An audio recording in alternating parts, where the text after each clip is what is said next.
গল্পকথন by Kallol চ্যানেলে আপনারা শুনছেন হুমায়ুন আহমেদের লেখা ছেলেটা, আজ দ্বিতীয় পর্ব। রনিদের বাড়িতে মোটামুটি হইচই পড়ে গেছে। মিটিংয়ের পর মিটিং শুরু হয়েছে। সবাই আলাদা আলাদা করে রনিকে নিয়ে বসছে। প্রথমে বসলেন রনির মা। তিনি কথাবার্তা বলছেন খুব আদুরে গলায়, এমন ভাব যেন কিছুই হয়নি। ছেলের সঙ্গে গল্প করতে বসেছেন। বাবা, ঠিক করে বলো তো, তুমি কার সঙ্গে বাড়িতে এসেছ? একটা লোকের সঙ্গে। একটা লোকের সঙ্গে যে তুমি এসেছো সেটা তো আগেই বলেছ। লোকটার নাম কি? নাম বলো। রনি চুপ করে গেল। নাম সে জানে, হাব্বত আলী। কিন্তু হাব্বত আলীর নাম শুনলেই মা রেগে যাবেন। মানুষটাকে আর কখনো বাড়িতে ঢুকতে দেবেন না। কাজেই নাম না বলাই ভালো। রনি, লোকটার নাম বলো। নাম মনে নেই। সে কি তার নাম তোমাকে বলেছিল? মনে নেই। তোমার সব কিছু মনে থেকে এটা মনে নেই কেন? সে তোমাকে রিকশায় করে এনেছে? রিকশায় উঠে তোমাকে খেতে দিয়েছিল কিছু, শরবত জাতীয় কিছু, যেটা খাওয়ার পর তোমার আর কিছু মনে নেই? না। সে রিকশায় করে তোমাকে সরাসরি বাড়িতে নিয়ে এসেছে? না। তাহলে কোথায় নিয়ে গেছে? রাস্তায় রাস্তায় ঘুরেছে। কোথায় কোথায় ঘুরেছে মনে করতে পারো? না। না কেন? আমি চোখ বন্ধ করেছিলাম তো। কি সর্বনাশ! চোখ বন্ধ করেছিলে কেন? উনি আমাকে চোখ বন্ধ করে থাকতে বললেন। আশ্চর্য কথা, চোখ কেন বন্ধ করে থাকতে বলেছে? রিকশায় উঠে চোখ বন্ধ করে থাকলে মনে হবে হাওয়ায় উড়ছি, এই জন্য চোখ বন্ধ করে থাকতে বলেছেন। সে কি আবারও তোমার সঙ্গে দেখা করবে এরকম কিছু বলেছে? হ্যাঁ। কি বলেছে? বলেছে প্রতি বুধবার তার সঙ্গে দেখা হবে। কি বলছে এসব? আমার তো হাত পা ঠান্ডা হয়ে আসছে। রনির মা মুখ কালো করে ফেললেন। তিনি যে খুবই ভয় পাচ্ছেন এটা রনি বুঝতে পারছে। তাকে ভয় দেখাতে পেরে রনির ভালো লাগছে। এখন তার সবাইকে ভয় দেখাতে ইচ্ছা করছে। লোকটার সঙ্গে কি কি কথা হয়েছে আমাকে গুছিয়ে বলো, কিছুই বাদ দেবে না। উনি আমাকে মন ভালো করার কৌশল শিখিয়েছেন। কি কৌশল? ঘোঁত কৌশল। সালমা বানু অবাক হয়ে ছেলের দিকে তাকিয়ে রইলেন। রনির মার পর কথা বলতে এলেন রনির বাবা। তিনি কথাবার্তা বললেন কঠিন গলায়। তাকে তখন মনে হচ্ছিল গোয়েন্দা অফিসার, আর রনি হল ভয়ঙ্কর এক অপরাধী। রনি, শোনো, আমি তোমার স্কুলের মিসের সঙ্গে কথা বলেছি, তোমার প্রিন্সিপালের সঙ্গে কথা বলেছি। তোমাদের মিস বলেছেন তুমি খুব আনন্দের সঙ্গে ওই লোকের সঙ্গে গেছো। তুমি তোমার মিসকে বলেছ ওই লোক তোমার আত্মীয়। বলেছ এমন কথা? না। তাহলে কি তুমি বলতে চাও তোমার মিস মিথ্যা কথা বলছেন? হ্যাঁ। তুমি অচেনা একজন লোকের সঙ্গে বের হয়ে গেলে কেন? জানি না কেন। সে বলল আর তুমি সুরসুর করে তার সঙ্গে রিকশায় উঠে গেলে? হ্যাঁ। কেন উঠলে? জানি না। লোকটা একা ছিল না তার সঙ্গে দলবল ছিল? একা ছিল। দলবল নিয়ে একটা রিকশায় কি করে যাবে সে? তোমার মা বলছিল সে নাকি তোমাকে কি শিখিয়েছে। কি শিখিয়েছে? ঘোঁত বিদ্যা। তার মানে? রনি কয়েকবার ঘোঁত ঘোঁত শব্দ করল। রনির বাবার চোখ কপালে উঠে গেল। রাত 9টার সময় সত্যিকার একজন পুলিশ অফিসার রনির সঙ্গে কথা বলতে এলেন। তিনি আবার কারোর সামনে কথা বলবেন না। কথাবার্তার সময় রনির ছাড়া আর কেউ থাকতে পারবে না। কাজেই রনি তাকে তার ঘরে নিয়ে গেল। তিনি হাসি হাসি মুখে কথা বললেন। খোকা, কেমন আছো তুমি? ভালো আছি। তুমি কি সবসময় সত্যি কথা বলো নাকি মাঝে মাঝে মিথ্যা কথা বলো? মাঝে মাঝে মিথ্যা কথা বলি। আমার সঙ্গে সত্যি কথা বলবে নাকি মিথ্যা কথা বলবে? জানি না। না জানলে হবে না, আমার সঙ্গে সত্যি কথা বলতে হবে। কেন? কারণ আমি পুলিশ, পুলিশের সঙ্গে সত্যি কথা বলতে হয়। আচ্ছা, এখন লোকটার সম্পর্কে বলো। লোকটার বয়স কত? বয়স কত আমি জানি না, জিজ্ঞেস করিনি। অনুমান করে বলো। আমি অনুমান করতে পারি না। লোকটা কি তোমার বাবার বয়সী না তার চেয়ে বড়? কোন বাবা, আসল বাবা না নকল বাবা? পুলিশ অফিসার অবাক হয়ে বললেন, কি বলছো এসব? আসল বাবা নকল বাবা মানে কি? আমি যে বাবার সঙ্গে থাকি তিনি নকল বাবা, আসল বাবা মারা গেছেন। বলো কি? আমার যে মাকে দেখছেন উনিও নকল। পুলিশ অফিসার হতভম্ব গলায় বললেন, ভালো যন্ত্রণায় পড়লাম তো। রনির খুব মজা লাগছে। পুলিশ অফিসারকে যন্ত্রণায় ফেলে দেয়া সহজ কাজ না। সে অবশ্যই এরকম একটা সিনেমা দেখেছিল যেখানে বাচ্চা একটা ছেলে ঘাঘু পুলিশ অফিসারকে নানান যন্ত্রণায় ফেলে দেয়। শেষে পুলিশ অফিসারের সঙ্গে ছেলেটার খুব বন্ধুত্ব হয়ে যায়। এই পুলিশ অফিসারের সঙ্গেও হয়তো রনির বন্ধুত্ব হবে। এই পুলিশ অফিসার হাসি খুশি মানুষ। আর সবচেয়ে মজার ব্যাপার হচ্ছে তিনি হাসতে হাসতে হঠাৎ হাসি বন্ধ করে অবাক হয়ে তাকাতে পারেন। রনি বলল, আপনার নাম কি? আমার নাম আফসার, আফসার উদ্দিন। আপনি কি খুব বড় অফিসার? না, আমি ছোট অফিসার, পুলিশ ইন্সপেক্টর, গোয়েন্দা বিভাগের লোক। গোয়েন্দা বিভাগ মানে কি? আমরা সাদা পোশাকে থাকি। সাদা পোশাকে থাকেন কেন? যেন কেউ আমাদের চিনতে না পারে। চিনতে পারলে কি হবে? আফসার উদ্দিন দীর্ঘ নিঃশ্বাস ফেলে বললেন, উফ খোকা, চুপ করো তো। চুপ করব কেন? আমি চুপ করতে বলছি, এই জন্য চুপ করবে। আপনি চুপ করতে বলছেন কেন? তোমার প্রশ্ন শুনতে ভালো লাগছে না, এই জন্য চুপ করতে বলছি। আমার প্রশ্ন শুনতে আপনার ভালো লাগছে না কেন? আফসার উদ্দিন হতাশ চোখে তাকিয়ে সোফায় গা এলিয়ে দিলেন। রনির মজা লাগছে। এই পুলিশ অফিসারের সঙ্গে সে একটি খেলা খেলছে। খেলার নাম প্রশ্ন প্রশ্ন খেলা। এই খেলাটি সে শিখেছে লুতোপাইনের কাছে। রনির দাদাজান চলে এলেন অফিসার চলে যাবার পরপর। তিনি রনিকে আড়ালে ডেকে থমথমে গলায় বললেন, ঘটনাটা কি? রনি বলল, জানি না। সূক্ষ্ম ষড়যন্ত্র হচ্ছে, বুঝতে পারছিস? সূক্ষ্ম ষড়যন্ত্র কাকে বলে? আরে গাধা, সূক্ষ্ম ষড়যন্ত্র বুঝিস না? ইংরেজিতে বলো, ইংরেজিতে বললে বুঝব। রনির দাদা অতি বিরক্ত হয়ে বললেন, এই ফালতু ইংরেজি স্কুলগুলি তো বড় যন্ত্রণা করে। মাতৃভাষা কিছুই শেখায় না। এখন আমি সূক্ষ্ম ষড়যন্ত্রের ইংরেজি পাবো কোথায়? মূল ব্যাপার হচ্ছে ওরাই সাপ, ওরাই ওঝা। কারা সাপ, কারা ওঝা? তোর ফলস বাবা মা। ওরাই নিজেদের লোক পাঠিয়ে তোকে কিডন্যাপ করিয়েছে, আবার ফেরত দিয়ে গেছে। কেন করেছে? কেন করেছে সেটা আমার কাছে এখনো ক্লিয়ার না, তবে ক্লিয়ার হয়ে যাবে। আমার জন্য এখন অবশ্য সুবিধে হলো। কি সুবিধা? কাস্টডি মামলা করব।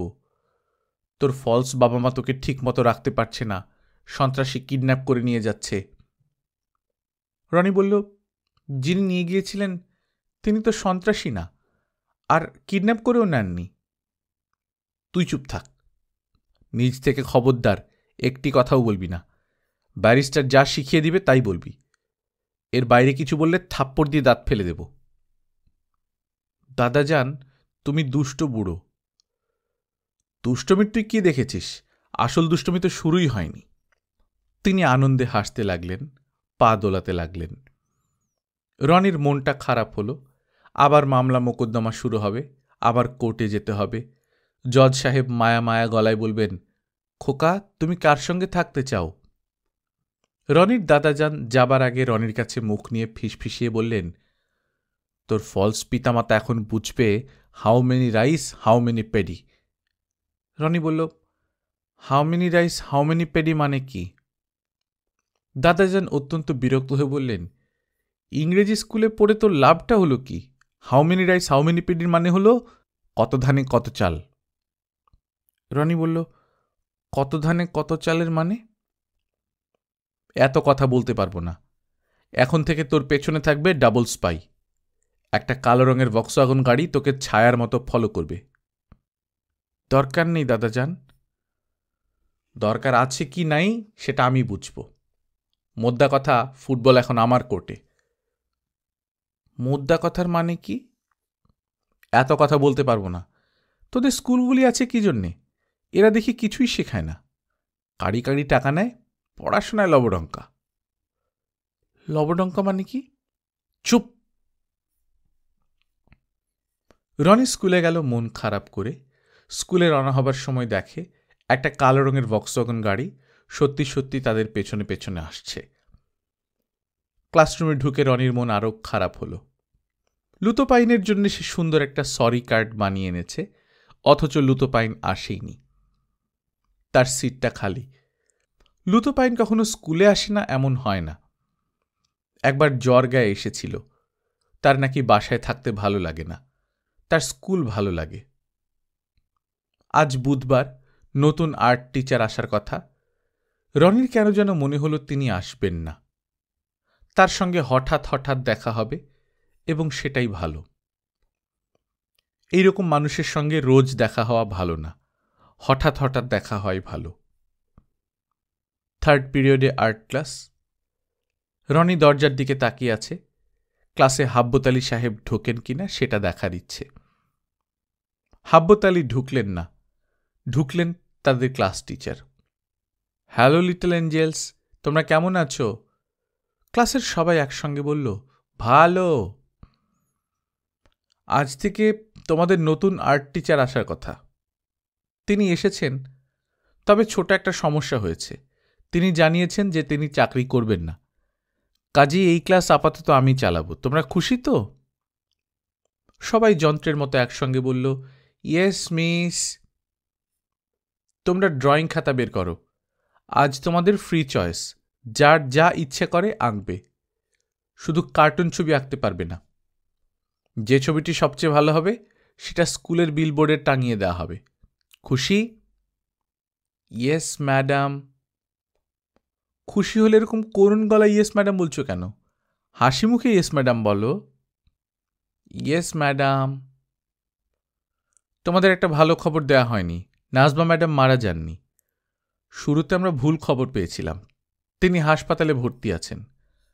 যদিও কন্ডিশন ভালো না। তোমরা তাকে গেট ওয়েল কার্ড পাঠাতে পারো। প্রিন্সিপাল আপার অফিসে জমা দিলে আমরা পাঠিয়ে দেব। রনি লক্ষ্য করল ক্লাসের সব ছেলে মেয়ে খুব খুশি হয়েছে। তবে সবচেয়ে যে খুশি হতো সে ক্লাসে আসেনি। তার নাম লুতোপাইন। তবে তাকে রনি খবর দিয়েছে। রনির ছবি আঁকছে, এলিয়েনদের ছবি। একটা এলিয়েন তাদের প্ল্যানেটে অন্য একটা এলিয়েনের সঙ্গে যুদ্ধ করছে। তাদের দুজনের হাতেই রে গান। এলিয়েনদের চেহারা ভয়ঙ্কর, সারা মুখ ভর্তি চোখ, চোখগুলি বিড়ালের চোখের মতো। রনি এলিয়েনদের ছবি খুব ভালো আঁকতে পারে। সে যখন ছবি আঁকে লুতোপাইন মুগ্ধ চোখে তাকিয়ে থাকে, কারণ লুতোপাইন ছবি আঁকতে পারে না। আর্টে সে সবচেয়ে কম নম্বর পায়। লুতোপাইনের বাবা মেয়ের জন্য আর্টের একজন টিচার খুঁজছেন, পাচ্ছেন না। আজ যদি লুতোপাইন ক্লাসে থাকত তাহলে অবাক হয়ে রনির ছবি আঁকা দেখত এবং প্রশ্ন করে করে বিরক্ত করত। আচ্ছা, একটা এলিয়েনের 9টা চোখ আর একটা এলিয়েনের 10টা চোখ কেন? তুমি ভুল করেছ নাকি এদের চোখের ঠিক ঠিকানা থাকে না? কারো 9টা, কারো 10টা, কারো 11টা, এরকম? আচ্ছা, এই এলিয়েনটা ছেলে না মেয়ে?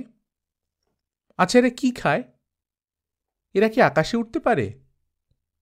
এরা কি ভয়ঙ্কর না ফ্রেন্ডলি? শুধু যে প্রশ্ন করত তাই না, ছবি আঁকা শেষ হওয়া মাত্র বলতো, এই ছবিটা তুমি আমাকে দেবে, আমার ঘরে টাঙিয়ে রাখব। রনি বলতো, না। প্লিজ দাও না, প্লিজ। এই ছবিটা দিলে আমি তোমার কাছ থেকে আর ছবি চাইব না, কোনো দিন না। Promise by my heart. তুমি আবারও চাইবে? বললাম তো আর চাইব না। লুতোপাইনের এটা কথার কথা। রনি জানে লুতোপাইন আবার ছবির জন্য তার পেছনে ঘুরঘুর করবে। এই পর্যন্ত লুতোপাইন রনির 8টা ছবি নিয়েছে। এটা নিলে তার হবে 9টা ছবি। তবে এই ছবিটা তো আর সে নিতে পারছে না, সে ক্লাসেই আসেনি। রনির ছবি দেখে ক্লাস টিচার খুবই বিরক্ত হলেন। তিনি রাগি রাগি গলায় বললেন, এটা কি এঁকেছ কাকের ঠ্যাং বকের ঠ্যাং? এই দুটো জন্তু কি? এরা এলিয়েন। এলিয়েন মানে?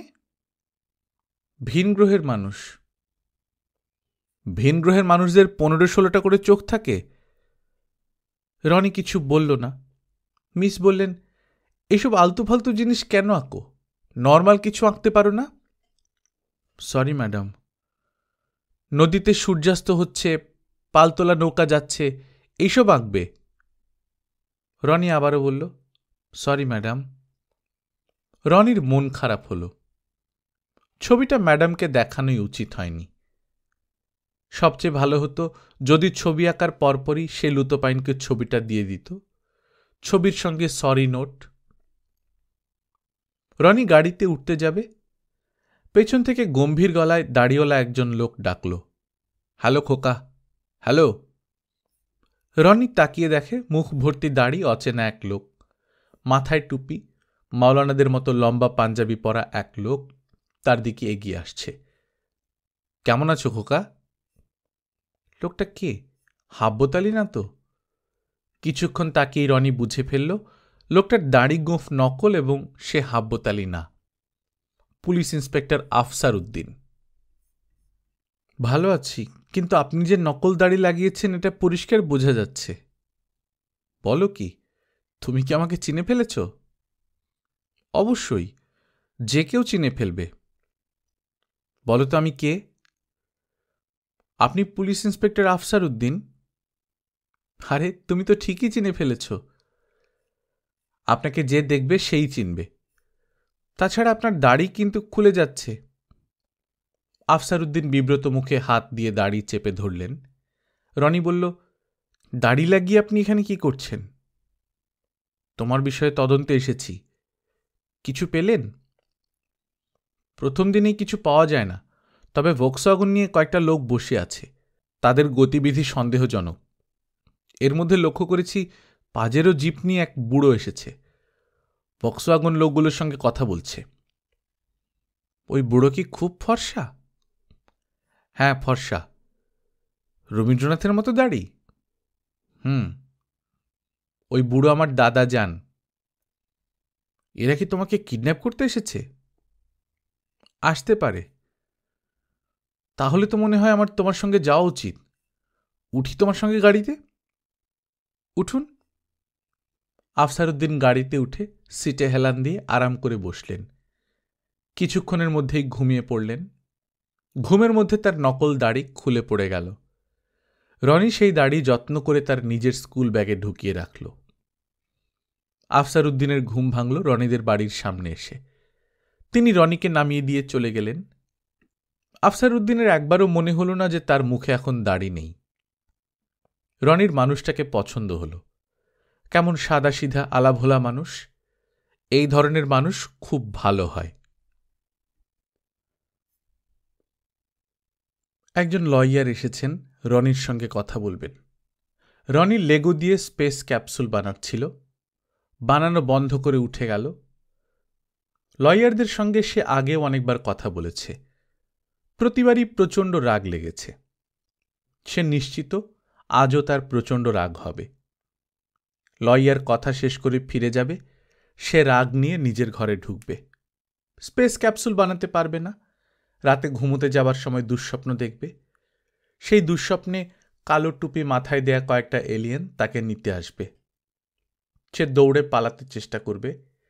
যেদিকেই যাবে সেদিকেই একজন এলিয়েন দাঁড়িয়ে থাকবে। যতবার রনি কোনো লয়ারের সঙ্গে কথা বলে ততবারই এরকম দুঃস্বপ্ন দেখে।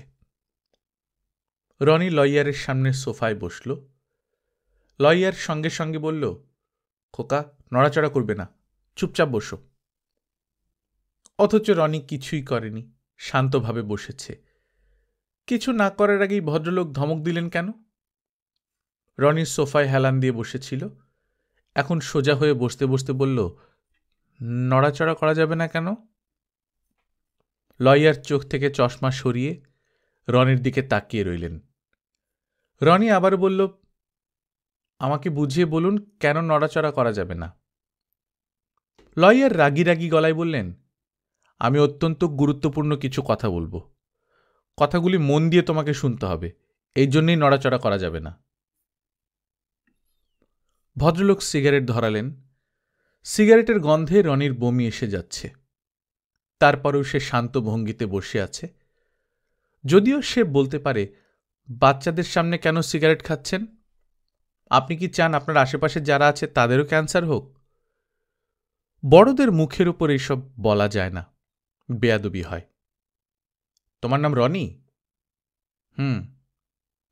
হুঁ হা না, আমি প্রশ্ন করলে স্পষ্ট জবাব দেবে। তোমার নাম রনি? হ্যাঁ, আমার ডাক নাম রনি। তুমি নিশ্চয়ই জানো যে তোমাকে নিয়ে আবার কাস্টাডি মামলা শুরু হয়েছে। তোমার দাদাজান কোর্টে মামলা করেছেন। আমি জানি না, এখন জানলাম। তারা যুক্তি দেখাচ্ছে তোমার প্রতি যথেষ্ট টেক কেয়ার করা হচ্ছে না। অচেনা অজানা লোকজন তোমাকে স্কুল থেকে বের করে নিয়ে যাচ্ছে। আমি কি বলছি মন দিয়ে শুনছো তো? শুনছি। তাহলে সিলিং ফ্যানের দিকে তাকিয়ে আছো কেন? আমার দিকে তাকিয়ে কথা বলো। রনি লয়ারের দিকে তাকালো। কোর্টে তুমি বলবে, বাইরের লোক কখনো স্কুল থেকে তোমাকে নিতে আসেনি। সবসময় বাসা থেকে তোমাকে আনতে গাড়ি যায়। সেই গাড়িতে ড্রাইভার ছাড়াও একজন গার্ড বসে থাকে। মিথ্যা কথা বলবো? হ্যাঁ। কেন? তোমার মতো অবস্থায় যারা আছে তাদের কিছু মিথ্যা বলতে হয়। আমি মিথ্যা বলবো না। আমি বলবো, একবার স্কুল থেকে একজন আমাকে নিতে এসেছিল। তার সঙ্গে আমি রিকশায় করে ঘুরেছি। লয়ার চাপা গলায় বললেন, আমি তোমাকে যা শিখিয়ে দেব তুমি তাই বলবে, এর বাইরে একটা কথাও বলবে না। আপনি আমাকে মিথ্যা কথা বলা শেখাচ্ছেন? আরে যন্ত্রণা, তুমি কি মিথ্যা বলো না? বলি। তাহলে মিথ্যা বলতে সমস্যা কোথায়? অন্য কেউ যে মিথ্যা শিখিয়ে দেয় সেই মিথ্যা আমি বলি না। ভালো যন্ত্রণায় পড়লাম তো। রনি বলল, আপনি পড়েছেন ভালো যন্ত্রণায় আর আমি পড়েছি খারাপ যন্ত্রণায়। তুমি তো খুবই তেঁদর ছেলে। তেঁদর ছেলে মানে কি? মানে টানে বলতে পারবো না। তোমার মা বাবাকে পাঠাও। তাদের কিভাবে পাঠাবো? তাদের বলবে যে আমি কথা বলতে চাই। তারা তো বাসাতেই আছেন। তারা বাসায় নেই। কোথায় গেছেন? কোথায় গেছেন কি করে বলবো? মৃত্যুর পর মানুষ কোথায় যায় তা তো আমি জানি না। ও মাই গড, তুমি আসলেই তেঁদর ছেলে। আমি তোমার রিয়েল বাবা মার কথা বলছি না। তারা যে মারা গেছেন তা আমি জানি। যে মার সঙ্গে তুমি বাস করছো তাদের কথা বলছি। যাও, এক্ষুনি তাদের আসতে বলো। রনি বের হয়ে এলো। তার মন সামান্য খুঁতখুত করছে। মাথায় ঘুরছে তেঁদর। এই শব্দটার মানে কি জানা হলো না। নিশ্চয়ই খুব খারাপ কিছু। স্কুলে বাংলা মিসকে বললে তিনি কি বলতে পারবেন? শব্দটার মানে যদি মিস জানেন তাহলে অবশ্যই বলতে পারবেন। মানে না জানলে রেগে যাবেন। ধমক দিয়ে বলবেন, সবসময় আজে বাজে প্রশ্ন করো কেন? রাত 10টা। রনির রাতের খাবার খাওয়া হয়ে গেছে। এখন তাকে দুধ খেতে হবে। দুধ খাওয়ার পর দাঁত মেজে ঘুমোতে যেতে হবে। রনি নিশ্চিত দাঁত মাজার সময় তার বমি হয়ে যাবে। তারপরেও সে দুধের জন্য অপেক্ষা করছে। দুধ নিয়ে আসবেন ইদ্রিস চাচা। তার হাতে গ্লাস দিয়ে রাজ্যের গল্প শুরু করবেন। বেশিরভাগই ভূতের গল্প। একবার তিনি নাকি কন্ধকাটা ভূতের সঙ্গে কুস্তি লড়েছিলেন। ভূতটা শেষ পর্যায়ে তাকে কামড়ে ধরেছিল। সেই কামড়ের দাগ তার ডান পায়ে এখনো আছে। হঠাৎ রনির মনে হল, ইদ্রিস চাচার সঙ্গে একটা মজা করলে কেমন হয়। তার স্কুল ব্যাগে পুলিশ ইন্সপেক্টর সাহেবের দাড়িটা আছে। দাড়িটা সে যদি গালে লাগায় তাহলে কেমন হয়? গায়ে থাকবে সাদা চাদর, মুখ ভর্তি দাড়ি, মাথায় একটা ক্যাপ। সে রকিং চেয়ারে বসে দোল খেতে থাকবে। রনির ধারণা ইদ্রিস চাচা এই দৃশ্য দেখে ভয়ে বিকট চিৎকার দেবে। হাত থেকে দুধের গ্লাস পড়ে যাবে। রনি আজ রাতের জন্যে বেঁচে যাবে। গ্লাসে করে ভয়ঙ্কর কুৎসিত এই পদার্থ তাকে খেতে হবে না। দাড়ি লাগিয়ে রকিং চেয়ারে বসতে রনির তেমন সময় লাগল না। তার কাছে মনে হচ্ছে সাজটা ভালোই হয়েছে। মাথায় ক্রিকেটারদের ক্যাপের মতো একটা ক্যাপ পরেছে, কাবার্ড খুলে লাল চাদর বের করে গায়ে জড়িয়েছে। ছোট্ট একটা সমস্যা হচ্ছে, দাড়ি খুলে যাচ্ছে। রকিং চেয়ারে বেশি দুলুনি দেয়া যাচ্ছে না। রনি ঘরের আলো কমিয়ে দিয়েছে, এখন শুধু টেবিল ল্যাম্প জ্বলছে। রনি অপেক্ষা করছে ইদ্রিস চাচা ঘরে ঢুকে কি করে সেটা দেখার জন্যে। তার নিজের বুক ধুকধুক করছে। খুব মজার কোনো ঘটনা ঘটবে তার জন্য অপেক্ষা করলে বুক এরকম ধুকধুক করে। এই তো দরজা খুলছে, ইদ্রিস চাচার হাত দেখা যাচ্ছে। রনি রকিং চেয়ারে দুলুনি সামান্য বাড়িয়ে দিল। রকিং চেয়ার থেকে ক্যাঁচ ক্যাঁচ শব্দ হচ্ছে। শব্দটাও যথেষ্ট ভৌতিক। রনির নিজেরই সামান্য ভয় ভয় লাগছে। ইদ্রিস পিরিচে ঢাকা দেয়া দুধের গ্লাস নিয়ে ঘরে ঢুকে থমকে দাঁড়িয়ে গেল। চিৎকার দিল না, দুধের গ্লাস ফেলেও দিল না। কিছুক্ষণ তাকিয়ে থাকল, তারপর কিচ্ছু না বলে যেভাবে ঘরে ঢুকেছিল ঠিক সেইভাবেই ঘর থেকে বের হয়ে গেল। বাইরে থেকে দরজা বন্ধ করল। ইদ্রিস চাচা যে থপথপ করে চলে যাচ্ছে এটা রনি শুনল। তার সামান্য মন খারাপ হল। আশ্চর্য, কিছুই ঘটল না। ইদ্রিস চাচা একবারও বললেও না, কে এটা কে? রনি একটু মন খারাপ করেই তার সাজ বদলাল। বাথরুমে ঢুকে হাত মুখে পানি দিল, দাঁত মাজল। ইদ্রিস ঢুকল তার সামান্য পরে। ইদ্রিসের হাতে দুধের গ্লাস নেই, তার মুখ পাংশু বর্ণ, কথাও কেমন জড়ানো। কেমন আছেন ভাইজান? ভালো।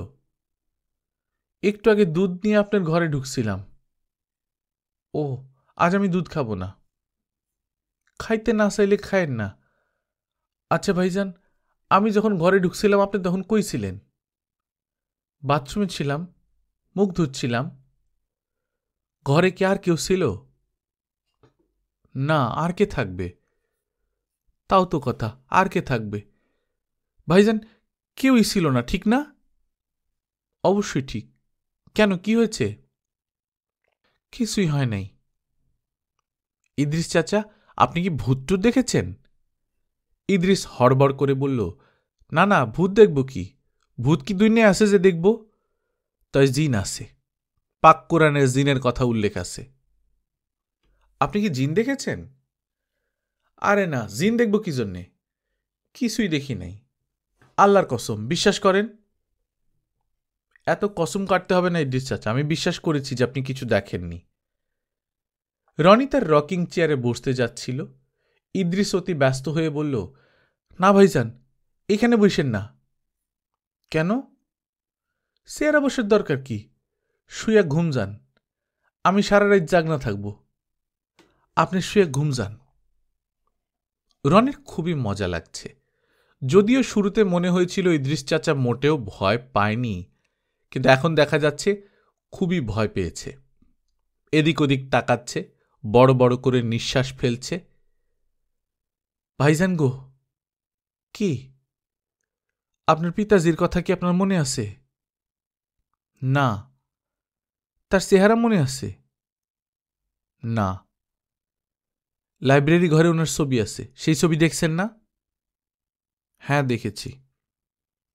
আপনার চেহারার সাথে ওনার চেহারার বড়ই মিল। মিল থাকতেও পারে, আমি জানি না। ইদ্রিস ছোট্ট নিঃশ্বাস ফেলে বলল, উনার গায়ের রং ছিল মাশাল্লাহ দুধ সাদা, আপনার গায়ের রঙের মতো রং। মুখ ভর্তি ছিল জঙ্গুইলে দাড়ি, মাথাত ক্রিকেট ক্যাপ দিয়ে যখন বাইর হইত, মাশাল্লাহ। বাবা মাথায় ক্যাপ পরতেন?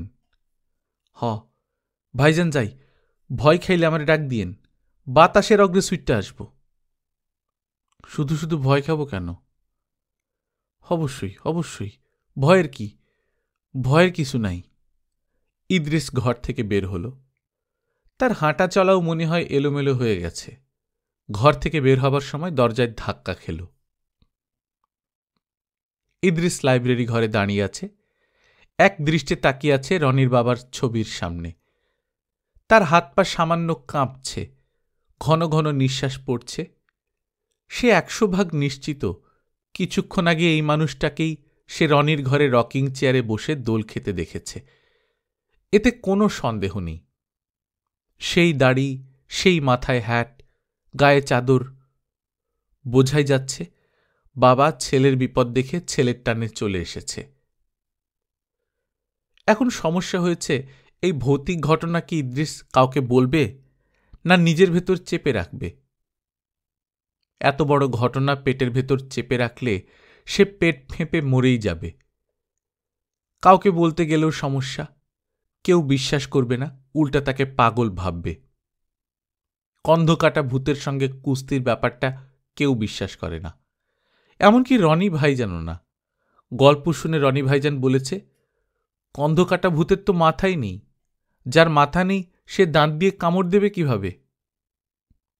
অত্যন্ত খাঁটি কথা, যুক্তির কথা।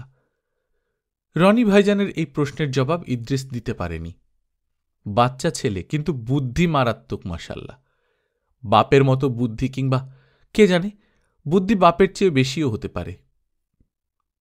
ইদ্রিস টেনশন কমানোর জন্য রান্নাঘরে ঢুকে পরপর 2 কাপ চা এবং 1 কাপ কফি খেল। রনির বর্তমান বাবা ঘুমোবার আগে কড়া 1 কাপ কফি খান।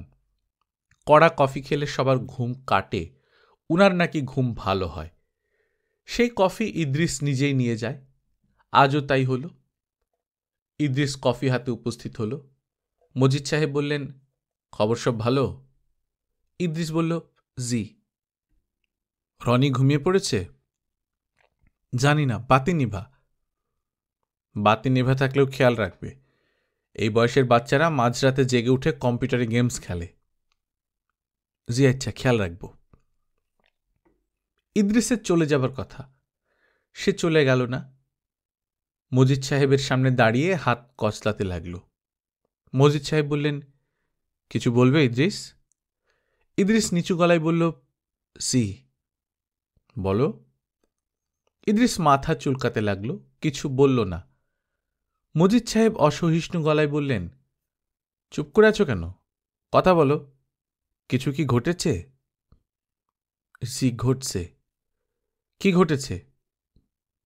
বললে আপনি আমার বিশ্বাস দেবেন না, ভাববেন আমার মাথা খারাপ। আমি কি ভাববো সেটা পরের ব্যাপার, তুমি ঘটনা বলো। ইদ্রিস পুরো ঘটনা বলল। মজিদ সাহেব ভুরু কুঁচকে ফেললেন, তার মানে তিনি বিশ্বাস করছেন না। ইদ্রিস বলল, আপনি কোরআন মজিদ আনেন, কোরআন মজিদ ছুঁইয়া বলবো, আমি যা বলছি সবই সত্য।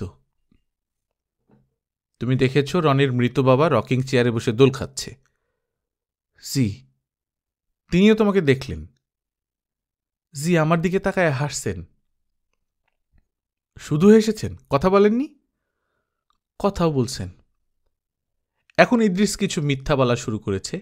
গল্প বলার সময় সামান্য মিথ্যা বলা যায়, এতে দোষ হয় না। মজিদ সাহেব কঠিন গলায় বললেন, উনি তোমার সঙ্গে কি কথা বলেছেন? উনি বলেছেন, ইদ্রিস ভালো আছো? তুমি কি বললে? আমি কিছু বলতে পারি নাই, আমার তখন জবান বন্ধ। এই কথা সত্যি, ইদ্রিসের মুখের কথা আসলেই বন্ধ হয়ে গিয়েছিল। প্রথম মিথ্যার পর সত্যি কথাটা বলায় দোষ কাটা গেল। মজিদ সাহেব বললেন, তারপর কি হলো? আমার মাথা উঠল চক্কর দিয়া। উনি আর কিছু বললেন না? জি, শেষ একটা কথা বলছেন। শেষ কথাটা কি? শেষ কথাটা হইল, ইদ্রিস আমার ছেলের দিকে লক্ষ্য রাখবা, তার যেন কিছু না হয়। কথা এইটুকুই? জি না, আরও আছে। পুরো কথা শেষ করো। উনার শেষ কথা ছিল, আমার ছেলের যদি কিছু হয় তোমাদের খবর আছে, আমি শাস্তি দিব। মজিদ সাহেব বললেন, তা তোমাদের মধ্যে যখন এত আলাপ আলোচনা হচ্ছিল তখন রনি কোথায় ছিল? হাত মুখ ধুইতেছিল। তুমি কি এই ঘটনা নিয়ে রনির সঙ্গে আলাপ করেছ? জি না। যাক, এটা একটা ভালো কাজ করেছ। খবরদার, এই ঘটনা নিয়ে কারোর সঙ্গেই কথা বলবে না। জি আচ্ছা, তোমার যা হয়েছে তার নাম মাথা গরম, এর বেশি কিছু না, বুঝেছ? জি বুঝছি। এই বিষয় নিয়ে তুমি কারোর সঙ্গে কোনো কথা বলবে না। বাঙালির স্বভাব হলো একজন ভূত দেখলে বাকি সবাই তখন ভূত দেখতে থাকে। ইদ্রিস বলল, আমার জবান বন্ধ, আমি কারোর সঙ্গে কোনো কথা বলবো না। সবচেয়ে ভালো হয় যদি তুমি কয়েকদিনের ছুটি নিয়ে দেশ থেকে ঘুরে আসো, এতে মাথা ঠান্ডা হবে। জি আচ্ছা, এখন সামনে থেকে যাও। যা বলেছি মনে রাখবে, কারোর সঙ্গে এই বিষয়ে কোনো আলাপ করবে না। ইদ্রিস বলল, আমি যদি এই আলাপ করি তাইলে কাঁচা গু খাই। মজিদ সাহেব বললেন, কাঁচা গু পাকা গু কোনোটাই খেতে হবে না, ওই প্রসঙ্গে আলাপ না করলেই হলো। সেই রাতেই মজিদ আলাপটা করল বাবুর্চির সঙ্গে। তাকে কিরা কসম কাটালো সে যেন কাউকে না বলে। তার পরপরই আলাপ করল বাড়ির দুই ড্রাইভারের সঙ্গে, তাদেরকে আগে কিরা কসম কাটিয়ে নিল। সবার শেষে আলাপ করল বাড়ির দারোয়ানদের সঙ্গে। বাড়ির দুই দারোয়ানই বলল, এখানে যে ভৌতিক কিছু আছে তা তারা আগে থেকেই জানত। মাঝে মাঝেই রাত বিরাতে হাঁটাহাঁটির শব্দ পাওয়া যায়। একজন আলখাল্লা পরা লোককে একবার রাত ৩টার সময় পরিষ্কার দেখা গেছে। লম্বা আলখাল্লা গায়ে দিয়ে এক লোক দাঁড়িয়ে আছে, তার মুখ ভর্তি দাড়ি। গায়ে টর্চের আলো ফেলতেই লোকটা মিলিয়ে গেল। লুতোপাইন আজ ক্লাসে এসেছে। 4 দিন ক্লাস মিস দিয়ে আজ এসেছে। নিশ্চয়ই কোনো অসুখ বিসুখ হয়েছে, তাকে দেখাচ্ছেও ফ্যাকাশে। মাথায় স্কার্ফ বাঁধা, স্কার্ফ বাঁধার জন্যই হয়তো বেশি রোগা রোগা লাগছে। লুতোপাইন বারবার তাকাচ্ছে রনির দিকে, কিন্তু রনি এমন ভাব করছে যে সে দেখতে পাচ্ছে না। লুতোপাইন যে 4 দিন স্কুলে আসেনি তাতেও রনির কিছু আসে যায়নি। এখন বৈশাখ মাস, অতিরিক্ত গরমে অনেকেরই অসুখ বিসুখ হয়, লুতোপাইনেরও হয়েছে, তাতে কিছু আসে যায় না। লুতোপাইন রনির দিকে ঝুঁকে এসে বলল, এই শোনো, আমার জ্বর আর গলা ব্যথা হয়েছিল। রনি ভাব করল যেন সে শুনতে পায়নি। সে চেয়ার ছেড়ে মিসের কাছে গিয়ে বলল, মিস বাথরুমে যাব। মিস বলল, যাও। এই মিস ভালো, রনি যদি অনেক দেরি করে ফেরে তাহলেও তিনি কিছু বলবেন না। রনির আসলে বাথরুম পায়নি। লুতোপাইনের কথা না শোনার জন্যই সে বের হয়েছে। এই মেয়েটির উপর আজ তার খুব রাগ লাগছে। মেয়েটির জন্য সে সরি কার্ড লিখেছিল, মেয়েটি আসেনি বলে সে কার্ডটি দিতে পারেনি। কার্ডটি এখনও আছে, কিন্তু রনির আর দিতে ইচ্ছা করছে না। এলিয়েনদের ছবিটাও আছে, ছবিটা অবশ্য দেয়া যায়। রনি স্কুলের করিডোরে হাঁটছে, তার বেশ মজা লাগছে। সব ছাত্রছাত্রী ক্লাসে বসে আছে, সে শুধু হেঁটে বেড়াচ্ছে। কেউ তাকে দেখতে পাচ্ছে না। মনে হচ্ছে সে একজন অদৃশ্য মানব। মাঝে মাঝে তার অদৃশ্য মানব হতে ইচ্ছে করে। অদৃশ্য মানব হবার কোনো মন্ত্র জানা থাকলে ভালো হতো। H.G. ওয়েলসের ইনভিজিবল ম্যান বইটা আরেকবার পড়ে দেখতে হবে। আই ছেলে, আই। রনি থমকে দাঁড়ালো। প্রিন্সিপাল ম্যাডামের গলা। রনিদের স্কুলের সব ম্যাডামকেই আপা বলা যায় কিংবা মিস বলা যায়, শুধু প্রিন্সিপালকে ম্যাডাম বলতে হয়। ইনি খুবই রাগী। নাম কি তোমার? রনি। কোন ক্লাস? 4th grade. কোন গ্রুপ? B group. বারান্দায় হাঁটছ কেন? বাথরুমে যাচ্ছি ম্যাডাম। বাথরুমে যাচ্ছ মানে? বাথরুম তো এদিকে না। সরি, আমি ভুলে গেছি। বাথরুম কোন দিকে ভুলে গেছ? এর মানে কি? Is anything wrong with you? No madam. এসো, আমার ঘরে এসো। রনি প্রিন্সিপাল ম্যাডামের সঙ্গে হাঁটতে শুরু করল। তার ভয় লাগা উচিত, কিন্তু কেন জানি মোটেই ভয় লাগছে না, বরং মজা লাগছে। মজা লাগার কারণ হচ্ছে প্রিন্সিপাল ম্যাডাম রনির মিথ্যা কথাটা বিশ্বাস করেছেন। রনি যখন বলেছে বাথরুম কোথায় আমি ভুলে গেছি, তখন প্রিন্সিপাল ম্যাডাম রাগ করার বদলে অবাক হয়ে তাকিয়েছেন।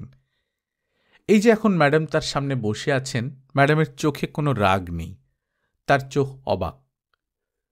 বাথরুম কোথায় তুমি ভুলে গেছো? জি ম্যাডাম। এখন কি মনে পড়েছে? Yes madam. এরকম ভুল কি তোমার প্রায়ই হয়? জি। কিরকম ভুল হয় বলো তো?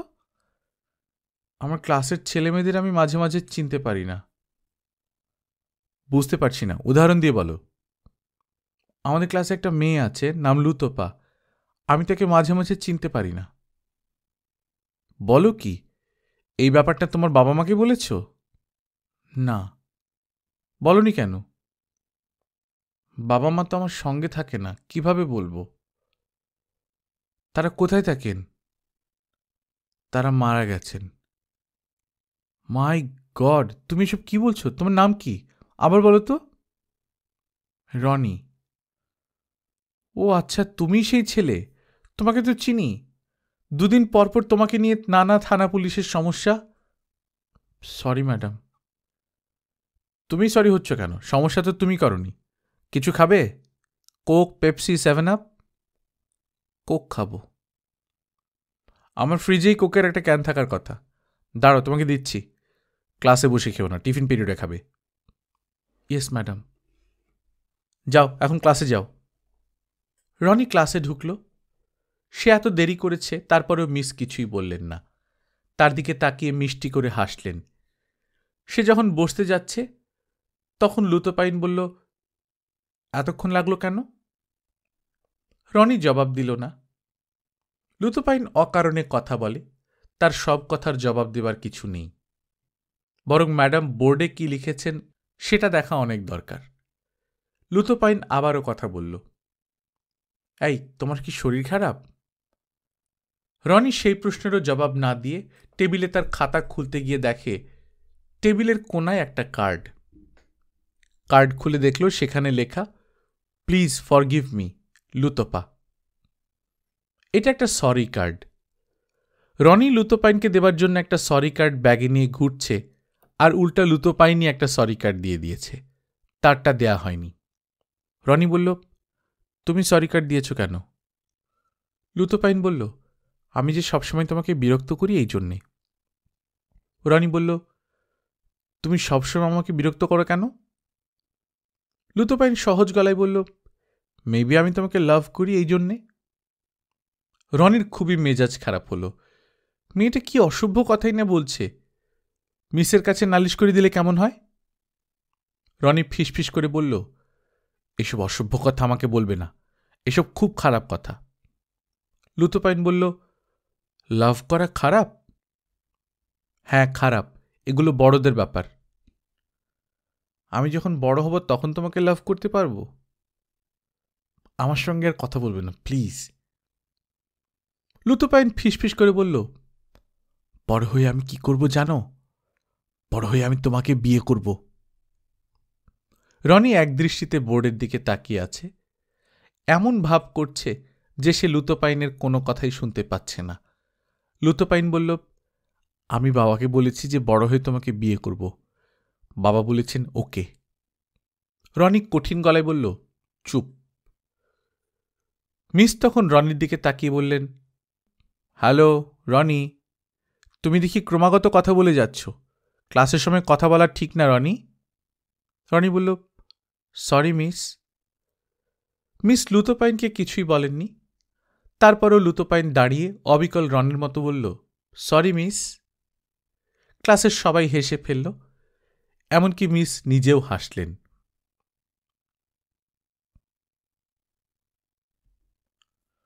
গল্পকথন বাই কল্লোল চ্যানেলে আপনারা শুনছেন হুমায়ুন আহমেদের লেখা ছেলেটা, আজ দ্বিতীয় পর্ব। আমরা নিয়মিত গল্প পাঠ করে শোনাচ্ছি। আপনারা যারা প্রথমবারের মতো শুনছেন কাইন্ডলি সাবস্ক্রাইব করে নেবেন। গল্প পাঠ ভালো লাগলে বন্ধুদের সঙ্গে শেয়ার করবেন। নিজে ভালো থাকবেন, আশেপাশের লোকজনকে ভালো রাখবেন। টাটা।